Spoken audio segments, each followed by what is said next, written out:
Hello guys, we are back with our next lecture. In this lecture, let us go through the next question. So this question belongs to GATE CSC 2015 set 2. The question is, assume that for a certain process, a read request takes 50 nanoseconds on a cache miss.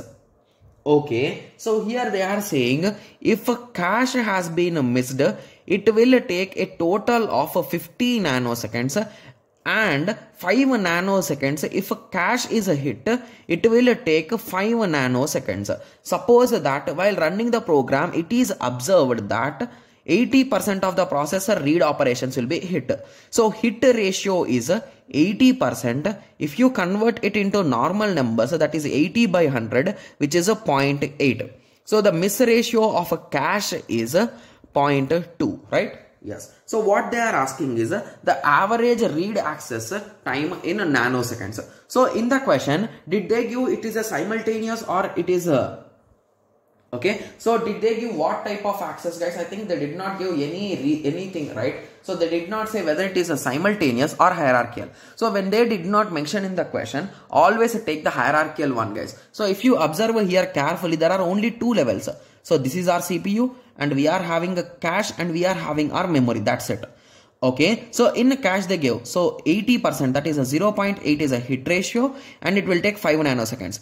Here it is a nothing but 1 will be the hit ratio and it will take 50 nanoseconds in total. Remember, they gave in total it is 50 nanoseconds. Okay, yes. So let us check that formula. So effective access time is equals to, so the first time, so there is a chance that you could directly find in cache, right? So what is that percentage? So that percentage is nothing but a 0.8 into how much time will it take? It will take 5 nanoseconds. Plus, if here it is not found, means you will come to the second stage. So that is nothing but 1 minus a 0.8, that is a 0.2 into, and we will find here mandatorily. So that is the last stage. So into 1 into how much time it will take in total. So here they told the request takes 50 nanoseconds if cache misses. They did not say in stage 2 it will take 50 seconds like that. They did not say, right? So they are indirectly saying the total time.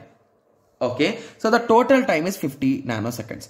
Okay, so now we got the result, right? So what is 0.8 into 5? It is a 4 plus a 0.2 into 50 is a 10. So in total it is a nothing but a 14 nanoseconds. This is a direct formula based question, guys, if you ask me. Okay, yes. So now I hope everyone got a clear idea with respect to this question. So in the next lecture, let us continue with the next question. Thank you. Thanks for watching. Like, share and subscribe for more awesome videos like this. Thank you.